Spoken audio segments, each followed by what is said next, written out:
Pong Stars, and welcome to the Rathole. I'm your host, Commissioner Zack Eichten.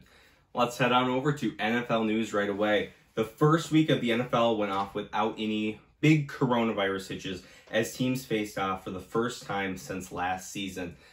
It was clear that the lack of preseason had a bit of an impact on several teams' readiness going into week one, including the Minnesota Vikings defense. Across the league, high-scoring games translated into high-scoring fantasy teams, including in our very own Pong Stars League. So let's head over to league news. In league news, we have a trade alert. In a surprise trade Saturday afternoon after the Pong Stars Drew Mahowald Birthday Bash Invitational, Brennan Swan's Spring Chickens traded Kenyon Drake and a fourth rounder in 2021 to Zach's Gluten Freaks. The Gluten Freaks traded away a keeper, Chris Carson, to the Spring Chickens.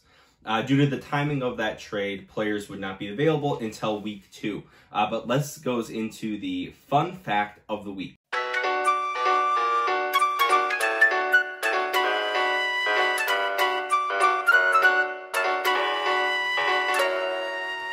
So for the fun fact of the week, this trade between Brennan and Zach marks the first time in league history that every team has traded in a single season.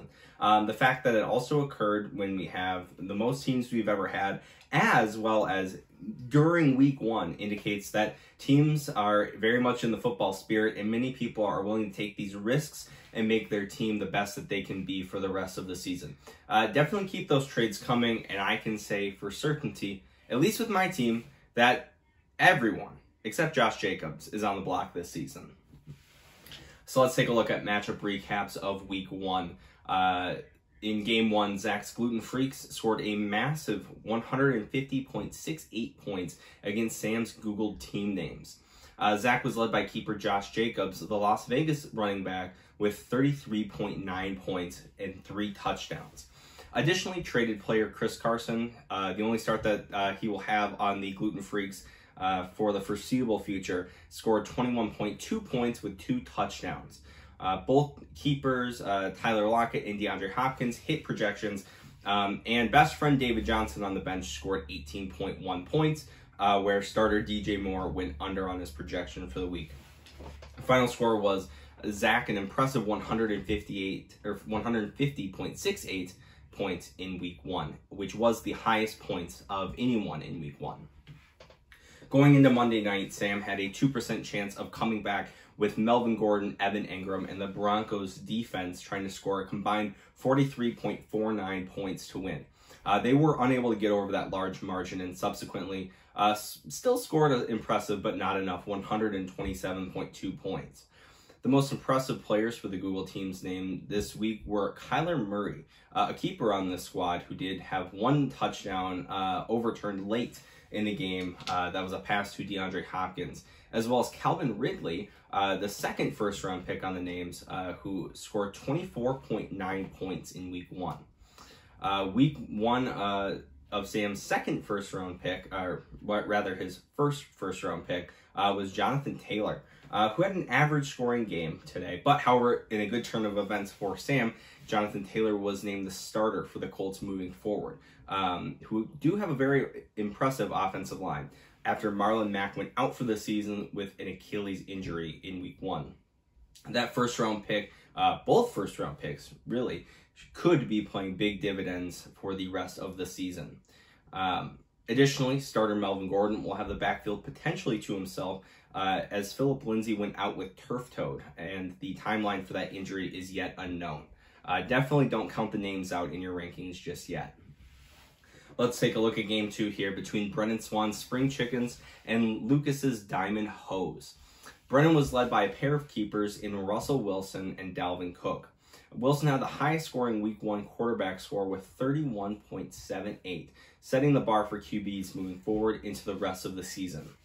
Additionally, despite having a bad game from the Vikings, Dalvin was able to put together 21.3 points, even with one of the lowest time of possession on offense in Viking history.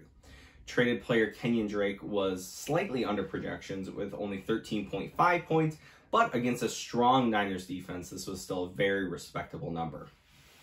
The mechanical man, Rob Gronkowski, also made his debut on the Spring Chickens lineup, and Tampa Bay struggled, which means that Gronkowski only netted 2.1 points in his first game back for the Spring Chickens. The Chickens ended with a score of 121.98 points, which was enough to beat former roommate Lucas Lawrenson and the Diamond Hose. The Diamond Hose quarterback Tom Brady, again, as I said earlier with Gronkowski, struggled to gain a whole lot of traction against a strong New Orleans team. Obviously, making those points hard to come by for Lucas's squad. Going into Monday night, you weren't completely out yet, Lucas, but you did only have a 1% chance of winning the match based on sleeper projections, needing a miracle from Saquon Barkley to win the game. Well, unfortunately, Saquon's definitely struggled against a very strong Pittsburgh defense and actually rushed less yards in that game than Ben Roethlisberger on the opposite side of the field. So that miracle was unfortunately not able to be had on Monday night. A combination of players almost across the board for the Hose made a what should be very high-powered offense had a very difficult week and resulted in a score of 85.06. The lowest score of week 1 and definitely not good enough to win against any team. Let's move on to game 3, where we have Thomas Strawn and the Dog Sniffers against Josh Palingo's Not Trading Lamar. And this had to be the most exciting match for me going into week 1. It looked to be the biggest projected matchup going into football this week. Unfortunately for the Sniffers, this didn't pan out. And just real quick, just for everybody to know, the Dog Sniffers is a team name that I helped Thomas come up with based on a shared memory that the two of us have in Washington, D.C., where we were roommates. He came back and made some corn dogs and took a big whiff. I think we have a dramatization of that event right here. I'm Thomas Strawn, and I just got back from my internship. Hi, Zach. It's good to see you laying there in your bed in our studio apartment. I can't wait for some corn dogs. Delicious. Zach, look, I have corn dogs. Wow. Anyways, welcome back. So let's head back into Thomas's team. Thomas and the Dog Sniffers had to overcome some injuries and far lowered output in week 1, with star running back Le'Veon Bell getting injured, only getting 5.6 points, as well as James Conner getting injured. And then you combine that with missed projections from Allen and Boyd and Kelsey and Zerline, and you find yourself up against a really tough spot on a high-powered, not trading Lamar offense. The Dog Sniffers end with 97.42 points, unable to break into that triple-digit marker. Not Trading Lamar went into Monday night with a 95% chance of winning the matchup, led by teamsake Lamar Jackson with 27.5 points. Though not behind was keeper Ezekiel Elliott with 26.3 points. Zeke looked great in his game against the Rams, even with a pretty low-scoring match, and still managed to snag 2 touchdowns. This more than made up for the rest of the team on Not Trading Lamar missing projections and gave Josh his first win of the season with 118 points. In Game 4, Drew's Gruesome Grinders went up against John's Rock Plopstas. This was the closest match of the week with a difference of 0.31 in the final projections heading into Monday night. So let's talk about Drew's team first. The Gruesome Grinders were finished going into Monday night with a final score of 129.54 points, but only had a 51% chance of holding that lead with that score going into Monday night. Pat Mahomes and the Chiefs played well, but unfortunately that was not really reflected in Mahomes' scoring, only scoring 20.44 points on Thursday Night Football. Luckily, to make up for that, Drew had some garbage time points from Kamara and Thielen, and actually we have some what were live remarks from those two teams, both team owners rather, about that. John, Alvin Kamara just scored his 4th career 3-touchdown game against you in garbage time. What are you thinking about right now, assuming this play stands? No comment. Drew, Alvin Kamara just scored his 4th career 3-touchdown game against John for you. I know you're playing against him in a different league. How are you feeling right now, assuming this play stands? It feels kind of scummy. The way the Saints, Sean Payton played this down the stretch, the game's already won, but they're obviously being super aggressive when they don't need to be. It already has resulted in an injury to one of their star players, Michael Thomas, and so I feel bad about it myself. These are points that I don't feel great taking the lead in this matchup that I have. So, I mean, I'm going to take the points. I love that I have the points, but I feel bad about it. I'd like to revise my earlier statement. I do have a comment. We do have a comment now. Drew's going to have to find a ride back to his apartment. All right. Both of you right now are obviously playing against each other. Adam Thielen also scored a couple garbage time touchdown points for Drew today. John, what's your opinion on garbage time? And Drew, how are you feeling about that play as well? I don't know. I mean, I don't know what you can do about it. It happens. I just hope that whatever bad karma that is on my name at the moment is removed. You mean bad carbonara? And that's the end of the interview. Turns out there were some bad karma by doing that interview too early, as that touchdown for Kamara was taken away. And so let's actually take a quick look at John's reaction to that as well. Oh, football gods rejoice. Thank you.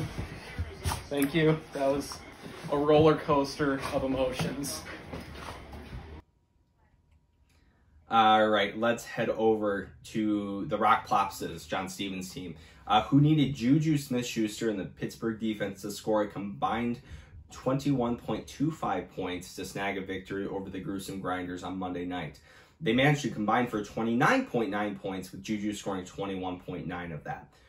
This was by far the closest matchup, and John was going into Monday night, and John was kept in play by big plays from Devontae Adams, going against the Vikings, who scored 34.6 points and sets the high bar for wide receivers this year.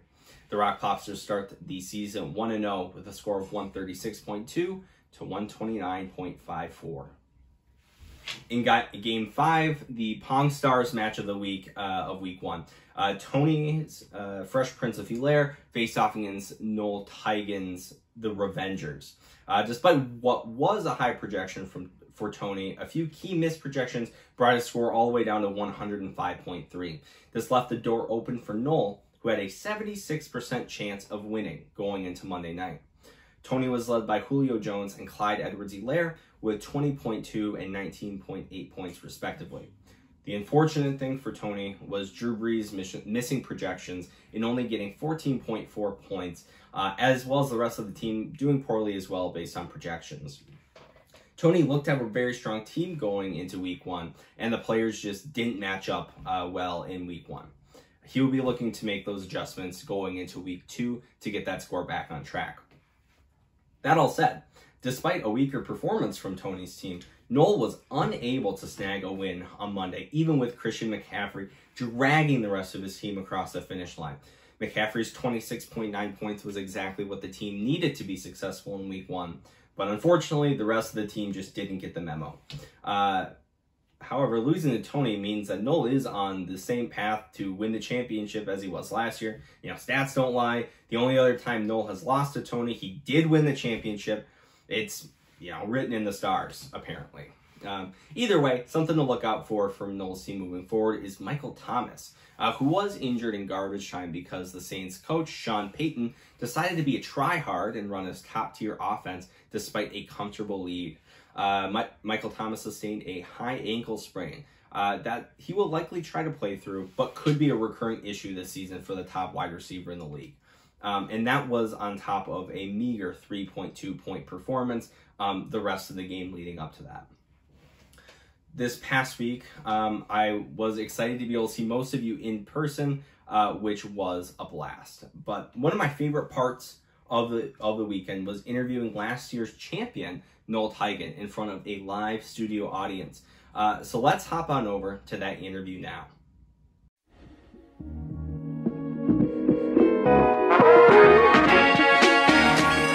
All right, we're starting in 3.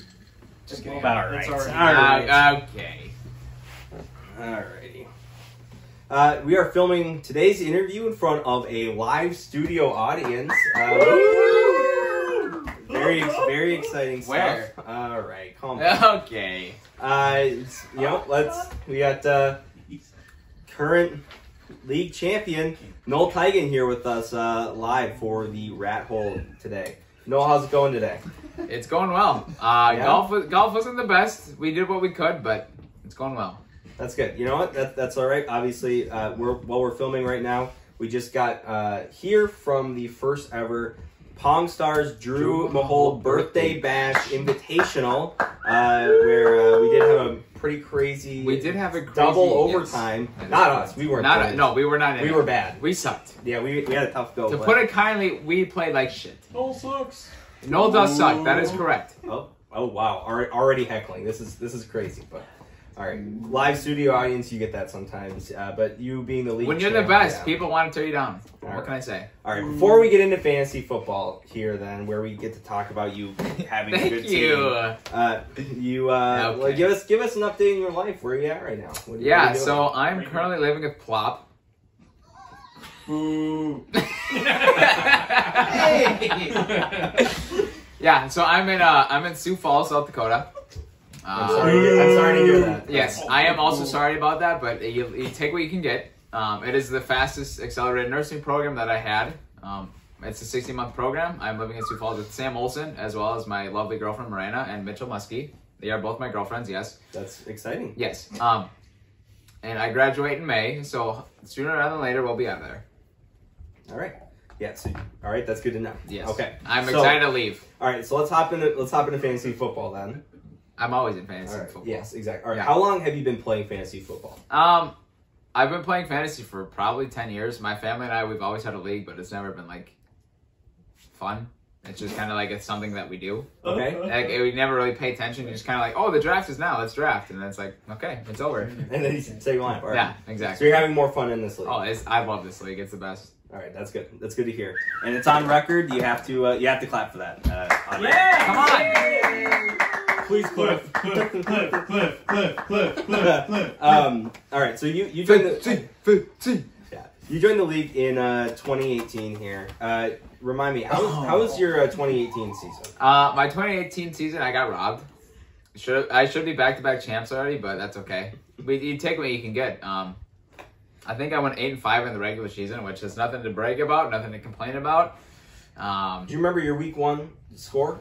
I think it was like 57 points or something. Ooh, 51.8 against me. Yeah, that was Mahomes' rookie year, and I did not start him to start this season. Yeah, that was a tough week 1, but it was a tough week 1. I don't know if it would have changed the outcome of the. You bounced back. Yeah. You bounced back. I bounced back. I scored 150 something the next week. So yeah, you ended up getting second in the regular season. And then a weird 5th seed run from Lucas dethroned you in the championship game. I think he cheated. No. There is no applause. Right. He cheated. So obviously that's tough. So coming into 2019, then you get the 2nd place regular season, you get the 2nd place in the championship. What's the mentality going into last season, going into 2019? How you come back from that 2nd place finish? For me, it was the same mentality because. It wasn't a dynasty at that point. It was just it was a new fantasy league. We were starting out fresh, and I was thankful that Lucas took Saquon because I knew that was the wrong pick. Saquon was a terrible choice, number 1 overall. Saquon is a terrible player. He's a terrible football player. He's not an athlete. Like, come on. You take him if I offer. Yes, I was very lucky Lucas took Saquon instead of McCaffrey, number 1 overall. Like I said, I had the same strategy coming in. As it was a new dynasty league, was there any different strategy going into a keeper league versus just a redraft? Not for me. Like I said, it was probably the same strategy. It's because of how the league is set up. There's more receivers than there are running backs, and so you gotta snag a running back as soon as you can. And like I said, I got lucky with Lucas taking Saquon instead of McCaffrey. It was just how the cards played out the first year. And so, yeah, let's talk about what happened right after the draft and right before the leagues got really going last year. You had a trade with me. You traded your 2nd round pick, my best friend David Johnson, to me for my 2nd round pick. That was my 3rd round pick. Well, no, I know because I had McCaffrey and Tyreek as my 2nd round pick. He was your 3rd pick. Yeah, Tyreek was your 3rd rounder. No. Tyreek was my second round. Okay. Okay. Either way, you traded me David Johnson, and Correct. you snaked Michael Thomas. I from did me. snake him. Yes. He's a big snake. You also a took bold Royce. character. You also took Royce Freeman off my I did. roster. I thought I drafted Royce. No. Royce who? Okay. Yeah. It must have been because I felt bad taking Michael Thomas off your hands. Yeah, Like, I didn't want to take Tyler everybody. Boyd. AJ Yeah. Green was out. So David Johnson and walk Tyler me Boyd. through Yeah. how you managed to make this trade so lopsided So, after the. Some may say it's the smile. It's pearly whites over there. Boo. Boo. But I knew after the draft that it was going to be some heavyweight hitters. Thomas drafted a lot of quarterbacks. I had a couple of receivers that I didn't need.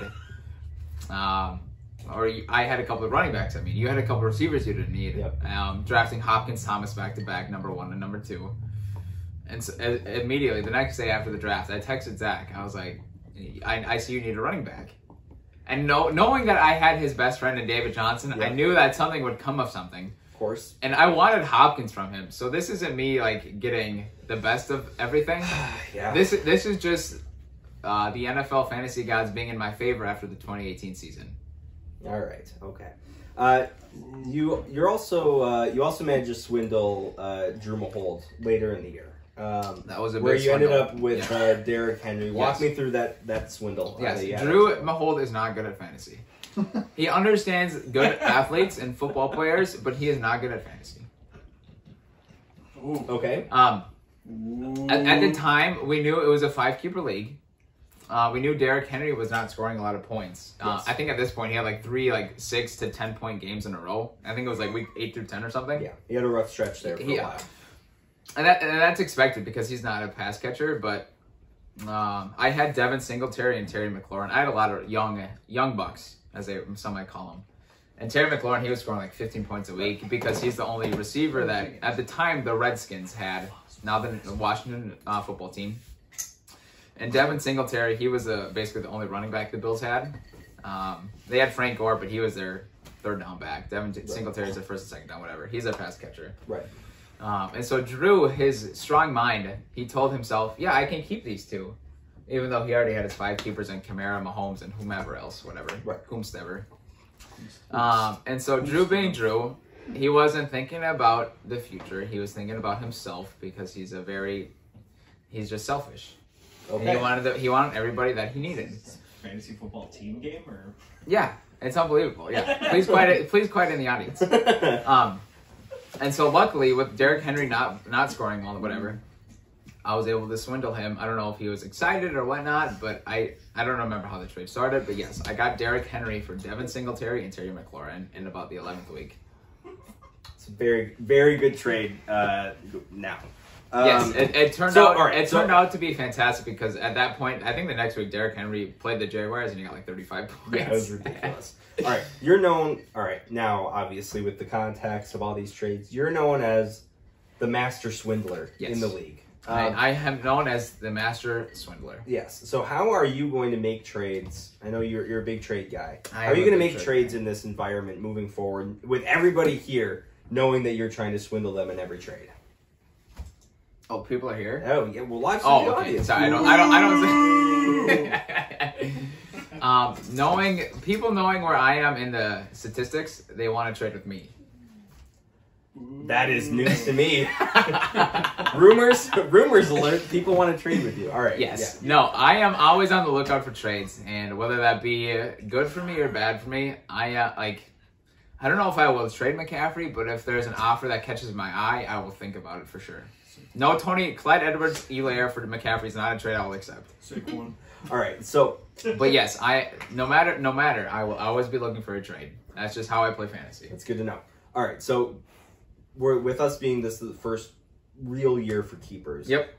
Coming into this year is a consensus pick among the armchair experts that you had the best set of keepers coming into 2020. Obviously, a lot of really lucky trades helped you out with that. Walk me through. Was there anybody on the squad? I know you did a lot of offloading. Was there anybody that was borderline that you were thinking about coming into this season keeping instead of your guys? Derrick Henry.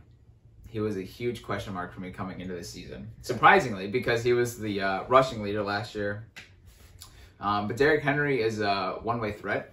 He's a rusher, and that is it. And the amount of times that during the offseason that they say he is working on his pass catching, it happens every year. But I was thinking about keeping Miles Sanders instead of Derrick Henry. And John is lucky enough to be the only one who offered me a trade for him. Lucky or unlucky, whether that be, because as I said, he was the only one. So I don't know if John would have picked him up in the draft or not. But I got John's second round next year for Miles Sanders because he might have been a keeper in my eyes. He was a keeper in my eyes, but for my team, he might have been.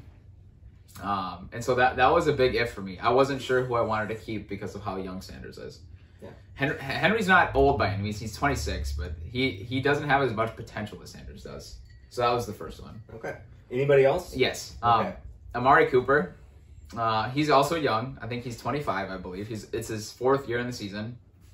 I acquired him from a trade from the Plopster last year. I traded. I don't even remember. It was a terrible trade for Sam.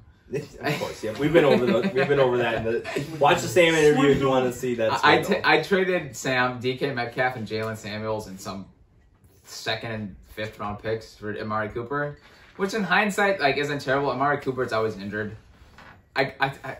You can throw it up in the air if Cooper helped me win the championship. I have Michael Thomas and Tyreek the way it is. Yep. But yeah, so another question mark that I had was Amari Cooper or Dak Prescott. At the beginning of the summer, I thought Amari Cooper was going to be my keeper because skill players are so much harder to come by than quarterbacks. Like you can, as we've talked about this year, you can have a waiver wire quarterback score you 15 to 20 points a week. Right. Exactly. It's not the most important player because quarterbacks are hit or miss basically in the league unless you got a Mahomes or Jackson, whom Drew failed to trade me Mahomes in the offseason. For Amari Cooper, Dak Prescott, and a 1st round. Not worth. Not worth. Call it now. But yes. Undermining Noel right now on camera. We're not letting him get So yes, the two big question marks I had in the offseason were Amari Cooper and Miles Sanders. But I ended up keeping Dak, Michael Thomas, Tyreek, McCaffrey, and Derrick Henry, the king. All right. A great set of keepers. Coming into this draft, then. Unfortunately, I had to keep only those 5. Oh, yeah, unfortunately. Coming into this draft, then, what's your strategy? You have a great set of keepers. How are you going to support those folks coming in? Yeah, so coming into this draft, the big issue was depth. I had my starters, obviously, as most teams with keepers have. Mm-hmm. And so that flex and the backup running back was huge because, as I said, running backs are so hard to come by. Right. And so going into the 1st round, I knew I needed to get a running back as soon as I could. And whether that, I was not big on Mostert, sorry Swan. I've just never been a fan of 49ers running backs. And so I had my eyes on Kareem Hunt, and that's who I was targeting. And luckily, Swan took Mostert and somebody else. I don't even remember who the other. I think you took Akers. I took Akers. I don't remember if that was the only 2 running backs taken. One. Clyde. Euler. Yeah. Yeah. But that's an obvious pick. Yeah. Sam is raising his hand. Jonathan Taylor. I'm sorry. Has he played? No. Oh, that's right. It's only been a Thursday night game. But yeah, so I wanted Taylor. I assumed he wouldn't fall to me, and so I was targeting Hunt. Luckily, just because, as I've talked about with John and Zach, I don't see him as a handcuff in my eyes because he's so involved in the offense. He's such a playmaker at only 25 years old. It was Stefanski going to the Browns offense. I assume, fingers crossed still, that Hunt will be involved in the offense still. And so I had my eyes targeted on him, whether it be for a handcuff or just as a playmaker, as a 3rd running back. I wanted him. And I tried trading up for Swan's 1st round. I think I asked you for your 1st round at some point. Yeah, no thanks. Yeah. No, for some reason, people don't want to trade with me anymore. Can't trust you anymore. It's not me. You've got too good of a team. You have too good of a team. It is not me. I traded Tony 2 1st rounds and 2 2nd rounds for Eli, and he wouldn't take it. Yeah, not worth TBH. Yeah. And so I tried trading up, trying to make sure I get Hunt, but nobody wanted to take anything. And so luckily he fell to me at the 10th and 11th pick, where I took Robert Woods, who is a strong 1st receiver for the Rams, and Kareem Hunt as my third running back for my flex if need be. So we're 4 days out from the draft. Do you still like your team Yes. after drafting it? Yes, I love the first 4 picks in my draft played out beautifully. It was exactly how I pictured it. I wrote it out. You can check my notes. C. I traded with Lucas because he's a bum. Your depth is a C. Oh, I'm sorry. Who has the highest grade? Yeah, that's right. Anyways, You and Lucas are tied. We're tied. oh, I'm sorry. Who won last year? Who won the year? I'm sorry. Who got like? All right, 6 all right, points? all right. Calm down in the audience. Here we go. But yeah, so my team, I probably drafted more handcuffs than I needed. You, John, and I talked about this on the episode last week. But from my position, I didn't try and need to get the starting running backs. And so I was okay drafting handcuffs because I got 2 of the biggest starters in the league. And so at some point, if somebody gets injured or if COVID happens, I can trade to try and get somebody else if need be. But getting Woods, Hunt, and Gallup with my first 3 picks, I feel like that for me solidified my team. Great. So right now, while we're filming, it's Saturday. Obviously, we have football Sunday and Monday, and this will be coming out in the following week. So we don't know what the outcome will be yet. But right now, Correct. You're facing off against the Tony Townsend. My rival, Your Tony. biggest rival in the Correct. league. You're 0-1 against him. He's the Correct. only person in the league you haven't had a win against. Yeah, Tony. How scared are you for the rest of this weekend of football? I'm not scared. As I've said in the group message, if Tony beats me every year and I win the championship, I will lie down to let Tony beat me every year. I knew coming into the season that the Chiefs would want to get Hilaire touches and touchdowns. And so I knew he was going to score points. Flexing Tyreek on a Thursday night, Twitter. Bonehead move. According to some, maybe a bonehead move. But when you got a player like Tyreek, you can't not flex him. Especially when it comes from a team like me. No offense. Okay. Some people. If Woods or Thomas were to get injured, I still have Gallup as a backup. Okay. And so it's not terrible for me. At least I feel like flexing Hill wasn't the worst decision, even though yes, he is playing on a Thursday. But my thoughts were his big play potential.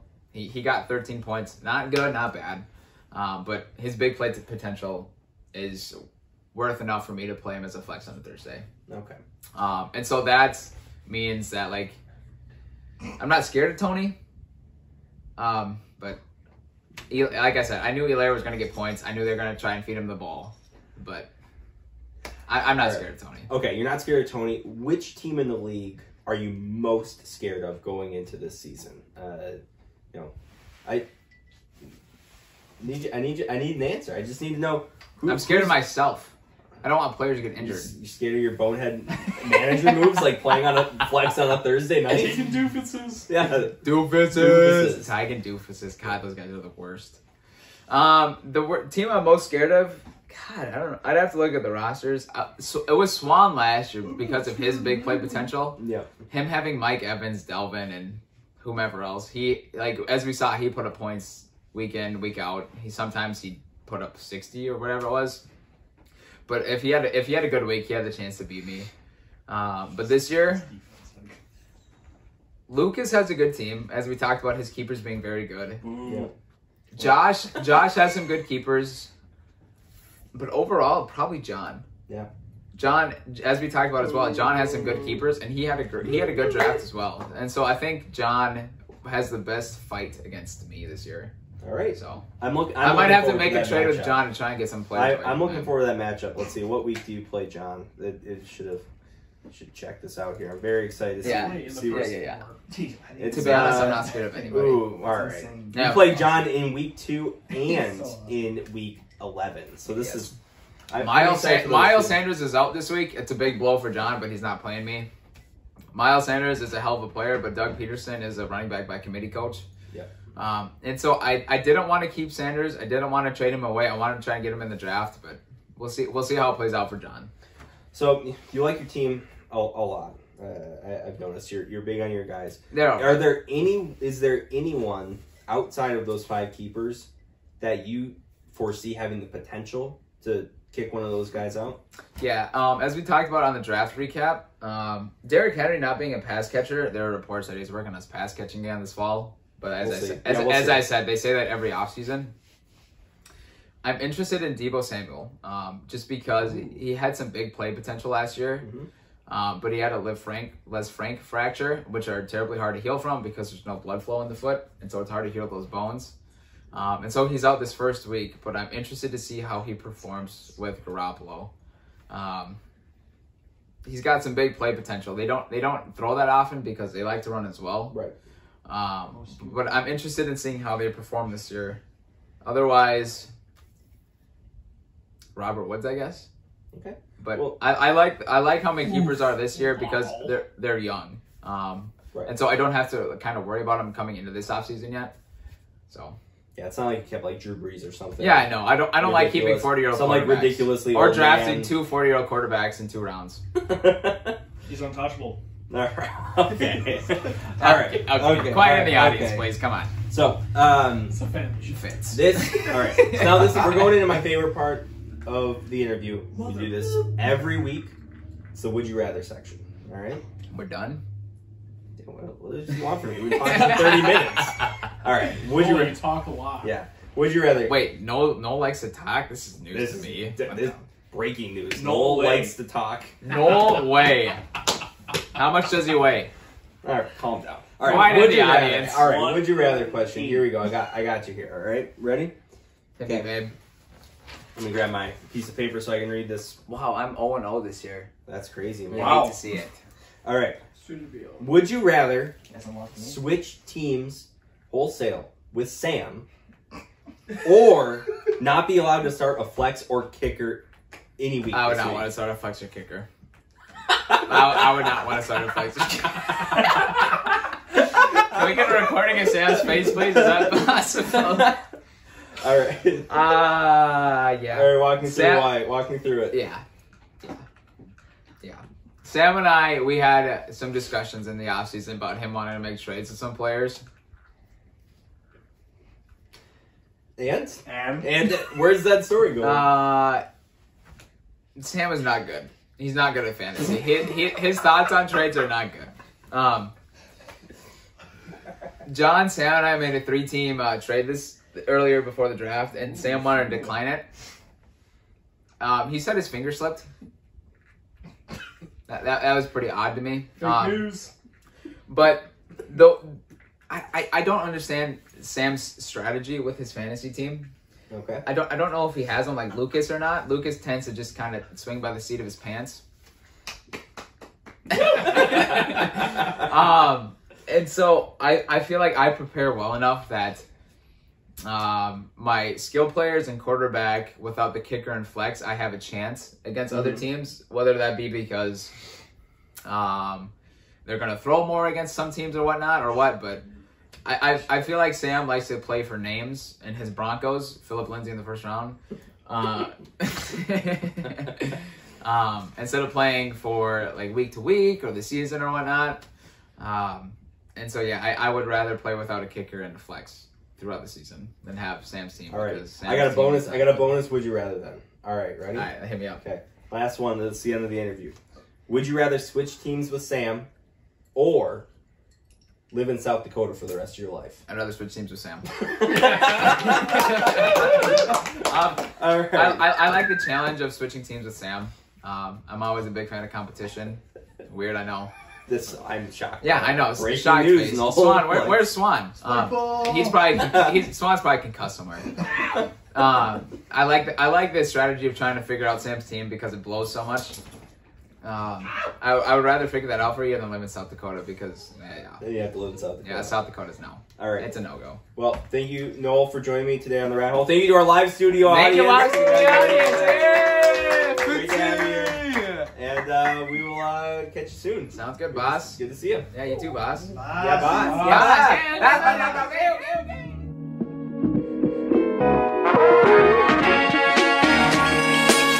Welcome back, and thank you to Noel and that live studio audience for the lovely interview. By far the best interview I have done for this program in front of a live studio audience so far. let's take a look at the rankings going into week 2. A few surprises in there, but the one I'm most surprised about is not trading Lamar, sliding from number 2 to 6, despite a win and a nice score to boot. It's really interesting to see how people perceive teams based on the previous week alone. Josh did score the 6th highest points in week 1. This also marks the lowest ranking of Thomas's team since preseason rankings last year, where he was ranked at 8th. Definitely not a great start for the Dog Sniffers, and probably has something to do with that lack of running back options on the squad now. Now, we do have a few awards each year for highest point getter in a single week for every position. So running back, wide receiver, quarterback, tight end, kicker, and defense. And given that it was week 1, we now have new point leaders on the board for all 6 of those categories. Let's start with running back. Running back Josh Jacobs scored 33.9 points for the Gluten Freaks in week 1, including 3 touchdowns. This will set a pretty high bar for running backs to clear, but I hope that nobody is able to, unless it's one of my guys. Josh Jacobs, if you want to get another 33.9, hell, even go for 40. That'd be great. Definitely excited for that. Let's go over wide receiver now. Davante Adams with 34.6 points for the Rock Plopstas. Unfortunately, he did score this against a very weak Vikings secondary. We can hope he doesn't repeat that, at least when he's playing the Vikings again. But Davante Adams starting out with a strong wide receiver performance, and definitely something that folks should be keeping an eye on. For quarterback, Russell Wilson scored 31.78 points for the Spring Chickens. A couple of those were passes off to Chris Carson, who did get 21.2 points off 2 touchdowns. So Brennan, that could be a really great stack for you moving forward. Let's go over to tight end. Mark Andrews from the tight end heavy team of Thomas Strawn's Dog Sniffers. 20.3 points from Andrews is amazing. Obviously, he's a favorite target of Lamar Jackson, the best quarterback in the league right now. And keeping him in the squad will be really important. But 20.3 points is a really great way to start off the season for a tight end. Let's head over to defense. The Baltimore defense scored 18 points, setting the high league standard for this week. Also for the Dog Sniffers. Baltimore has a really amazing defense, and Thomas was able to get a really great score out of that. Unfortunately, not enough to get Thomas the win, even with those 2 high-scoring positions. Finally, let's move over to kicker. Matt Prater with points for the Fresh Prince of Bel-Air. Points is definitely better than a lot of the kickers out there. There is a few very low scores, a lot of missed kicks, especially from the Spring Chickens. Goskowski, 3 missed field goals and an extra point. Might be on the chopping block for Brennan Swan's team. But Matt Prater, a great start for the Fresh Prince of Bel-Air, and definitely a big factor as to how he was able to snag a victory over the reigning champion. As we move forward, if a player ever takes the lead on any of these races, I'll be sure to announce that during this part of the program. Let's get into matchups for next week. In game 1, we have Brennan versus Sam. The former sophomore year roommates Sam and Brennan face off against each other in week 2. Both are coming off of hot weeks in week 1. Brennan currently leads Sam all-time with a record of 9-6. Brennan also leads in all-time points, 1,681.4 to 1,437.02 going into this week. They faced off in week 2 of 2019 as well, where Brennan won that matchup 159.86 to 113.8. Brennan's team had the highest quarterback point scorer last week with Russell Wilson. He also will be able to start a nice stack of players rather from the Seattle Seahawks, getting Chris Carson in a trade from the Gluten Freaks on Saturday. Carson last week had 6 targets for 6 receptions and 45 yards and 2 receiving touchdowns, which should be really great for that Spring Chickens team. Brennan will definitely benefit from that stack. Brennan also has Dalvin Cook to support that strong running back core. Brennan is ranked 5th going into week 2. Sam is coming off a really tough loss, setting one of the highest week 1 scores in club history. The biggest piece that the Google team names can be looking forward to are bigger numbers coming from the newly coronated lead back in Indianapolis. Second overall pick of the draft, Jonathan Taylor. Taylor was named lead back after Marlon Mack went down with a season-ending Achilles injury. Additionally, the second first-rounder for the names had a massive week 1 in Calvin Ridley. If Ridley can keep up with that production, even a little bit, this should be a really fun game to watch. Sam is ranked 8th going into week 2. Let's move on to game 3 in Drew versus Thomas. The third game this week is between Thomas and Drew, 2 contenders for the best floppy hair of all time in the league. So far, these 2 teams have met 3 times in their storied history. Thomas leads those matchups 2-1, but the regular season matchups are tied at 1-1. Thomas leads the point race 353.94 to 299.54. Assuming Drew can score 0.46 points, he will cross that 300 mark against Thomas this game. Drew lost a tough matchup in week 1 to John's Rock Plopses, so we'll be looking to Thomas's Dog Sniffers for his first win in week 2. With Mahomes barely crossing the 20-point mark in week 1, an increase from that position to what we expect from someone with the second best quarterback stats in the league will be a huge boost to this offensive team's capabilities. Well, it's not a great idea to rely on garbage time. Thielen and Kamara should continue to be high producers for this offense. However, the player that could struggle the most due to matchups is Austin Eckler, who benefited a lot from the play style of Phillip Rivers, a very immobile quarterback, essentially a statue, just standing back there and making dump-off passes. Eckler, he has more mobile quarterback in Tyrod Taylor this year. This week, he faces off against a tough Kansas City team and could be held to low points again. However, Drew is ranked 4th moving into week 2. Now, Thomas had a name change over to the Dog Sniffers. Again, see the dramatization from before for how that name came about. The Sniffers had a rough week 1 with Bell getting injured and Connor having a surprisingly tough matchup against the Giants as well as getting injured. Finding enough running back depth will be tough on this squad as the backups for this team are timeshare running backs and touchdown dependent.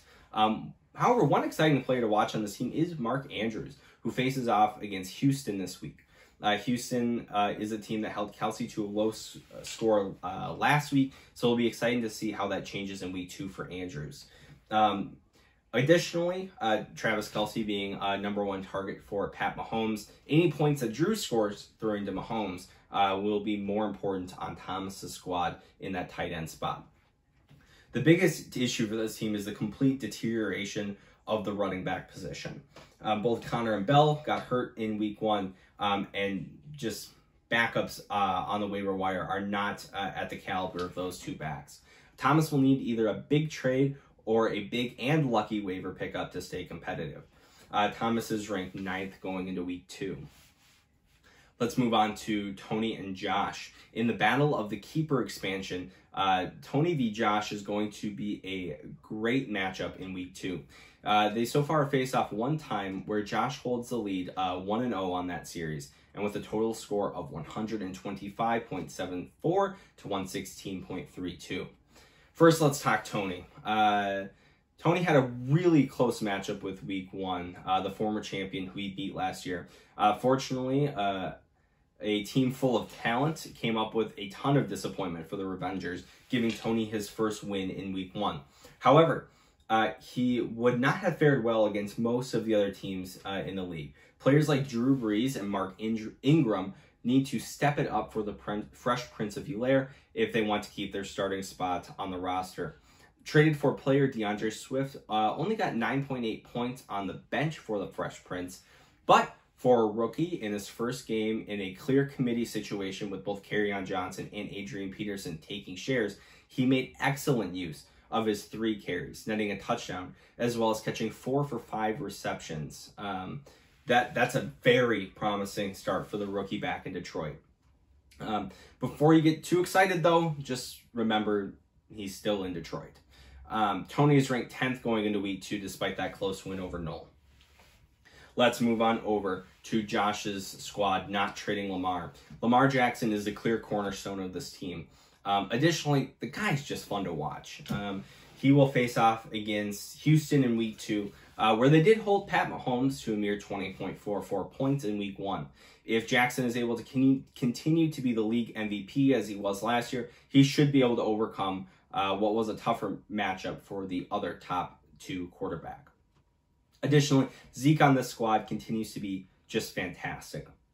He faces a middle-of-the-road defense in Atlanta, and if Zeke can set the same high standard as he did in Game 1, even with the Cowboys losing, not trading Lamar should be in great hands. Josh is ranked 6th going into Week 2, a precipitous and strange fall given his win in Week 1. Let's head on over to the 4th matchup, Noel versus John. This is a really fun matchup here. The Revengers versus the Rock Popses. John and Noel are really great friends, great golfing teammates to have on your team this past weekend, but now are bitter enemies going into Week 2. Noel has never lost a game to John in the history of the league. He is currently sitting 4-0, including 1 playoff win over John, and leads points 565.88 to 436.58. Let's go to John's team first. John had one of the most hotly contested matchups in league history based on the continuous swinging projections in Week 1. He was able to walk away with a win over Drew's gruesome grinders, but barely. This was in large parts of Devontae Adams, but the player I'm most looking forward to on this squad is Aaron Jones. Aaron Jones scored 15.6 points in Week 1 against the Vikings, but will be going up against a Detroit defense that just completely fell apart to the Bears at the end of the game. If Jones can bring it, he will definitely be the player to watch on this big game. John is ranked 2nd going into Week 2. Noel and the Revengers are his opponent, who had a tougher than expected matchup against Tony in Week 1, where he lost. He faces off against a team he has never lost to and doesn't plan on now. Dak Prescott, the 2nd best fantasy quarterback last year, struggled against the Rams in their Sunday night loss and only scored 17.64 points against the number 6 ranked defense. This week he plays a middle-of-the-road team in the Falcons, and with the offense getting into rhythm and all the weapons he has available, he should score more in Week 2. The player to watch on this team is Michael Thomas, who, as mentioned earlier, sustained a high ankle sprain after scoring only 3.1 points. Hopefully for the Revengers, these players are able to get back to their elite level if they want a shot against John's high-powered and revamped team. Noel is ranked 1st going into Week 2 despite him losing, and an obvious outlier in the rankings, bringing down his average. Now let's move on to the Pong Stars Game of the Week.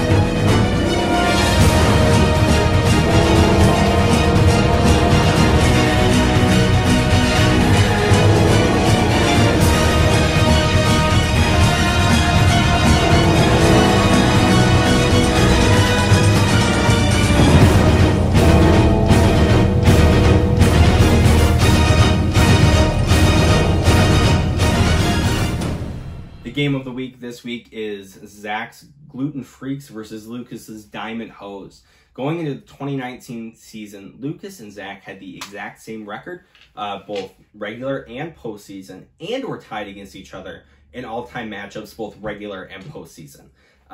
Zach was able to take down Lucas in both matchups last season, and by a total score in last season of 277.02 to 230.5. This season, Lucas has the opportunity to close that gap again in just the regular season as he takes on Zach in Week 2 and Week 11. So let's go take a look at the teams for this week's Match of the Week. Zach recently traded away a keeper in Chris Carson for someone who he was trying to get for several months, Kenyon Drake, the Arizona running back who was traded to the Cardinals last year from Miami and was a complete star. Drake is looking to help out the Freak veterans David Johnson and Josh Jacobs in the running back core. Combined with receivers, DeAndre Hopkins and Tyler Lockett, Drake joins the highest scoring offense of week 1. Team owner Zack Eichten is looking to repeat that in week 2. The matchups for his players are far less friendly than in week 1.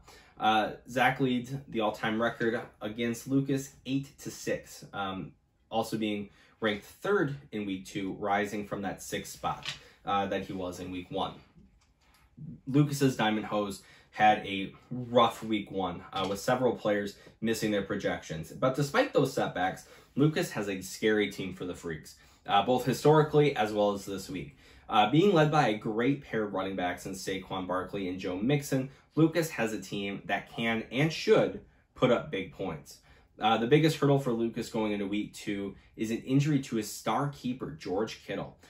Kittle sustained a knee sprain in Sunday's game and will be questionable going into this week. And even if he does play, he could be on a snap count to keep his injury on the correct mending path. Lucas is behind in this historic rivalry 6-8 to Zach, and Lucas is ranked 7th going into week 2. Again, despite an obvious outlier bringing up his average this time. Now that we have matchup previews out of the way, let's move on to the Pong Stars Pick'em.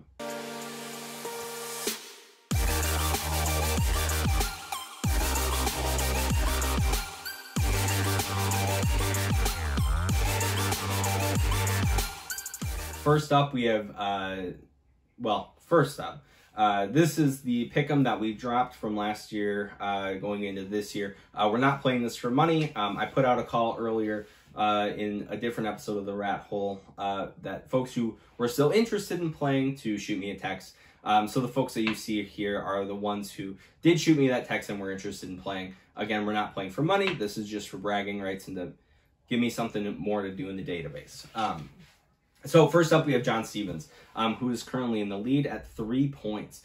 So let's go over to John. John, who did you get this week? This week, I'm picking the Rock Plopstas, the Diamond Hose, the Spring Chickens, and the Gruesome Grinders. And I'm locking in not trade Lamar, as he has a couple of players with very favorable matchups with Zeke, Gurley, and Godwin. And, oh yeah, that guy Lamar Jackson is still a stud. All right, thanks, John. Let's move over to defending Pick'em champ, as well as defending Pong Stars champ, Noel Teigen. Noel, who do you think is going to win going into week 2? All right, thanks, Mr. Commissioner, for sending it over here. For my picks of the week, I'm starting with myself, the Revengers over the Rock Plopstas, owned by John Stevens. I am then picking Google team names and Sam Olsen over Brennan Swan's team and the Spring Chickens. I am picking Zack Eichten's Gluten Freaks over Lucas's Diamond Hose. And then I am picking Tony Townsend in a surprising upset over Josh Plingo and not trading Lamar. And then for my 100% pick of the week, I am picking the Gruesome Grinders, Drew Mahold's team over Thomas's The Dog Sniffers, mainly because I feel like Kamara is going to be the workhorse this week with Michael Thomas's injury. So there you have it. Watch for those. Thanks, Noel. Let's head on over to the next team. Next up is the Gruesome Grinder owner himself, Drew Mahold.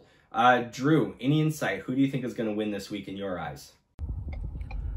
All right, armchair experts, my picks for week 2 in the Pong Stars Fantasy Football League. I, of course, have the Gruesome Grinders over the Dog Sniffers. That seems like a lock, but I would feel a little bit biased if I picked my own team for the lock. So I'm going to just pick that as a standard pick. Gruesome Grinders over the Dog Sniffers. I've got the Rock Plopstas over the Revengers, and Noel going to 0-2. You would hate to see that.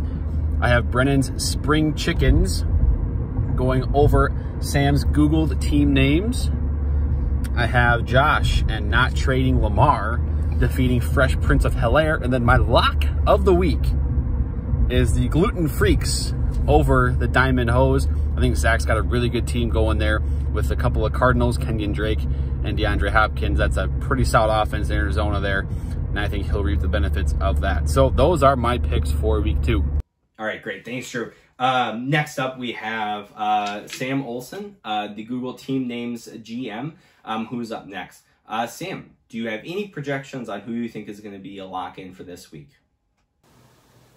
Thanks, Zach. Here in week 2, I've got the Google Team Names, the Revengers, Not Trading Lamar, and the Gruesome Grinders. And then I'm going to lock in my pick of the Gluten Freaks with the rivalry game this week and what they did last week. Hard to pick against those guys. All right, finally, Thomas Strawn, the dog sniffer himself. Thomas, who do you have as a lock in this week matchups? This is Thomas Strawn here, owner of the Dog Sniffers, and I've got the Gruesome Grinders to win. I've got the Gluten Freaks to win. I've got the Revengers to win. I've got Spring Chickens to win, and Not Trading Lamar. And I am certain that the Gruesome Grinders are going to win this week.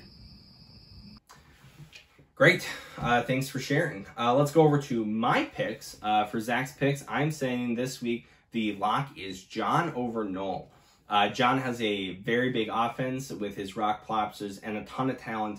And for the Revengers, I think that the Michael Thomas injury is going to be a lingering problem.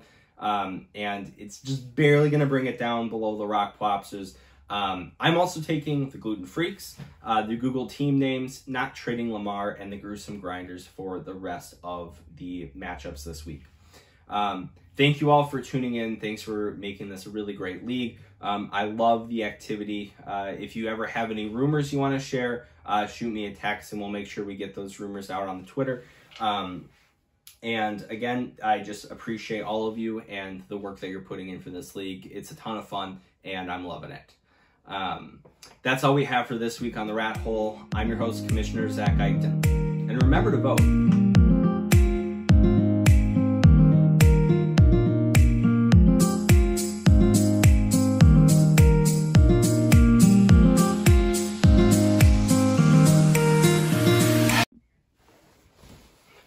Oh, shoot.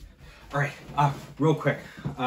Michael Thomas might be out for multiple weeks, so sorry, Noel. I'm definitely taking John now. I got the news literally as I was wrapping up filming, so tough news for the Revengers, and good luck to the teams that get to face Noel in the next couple weeks.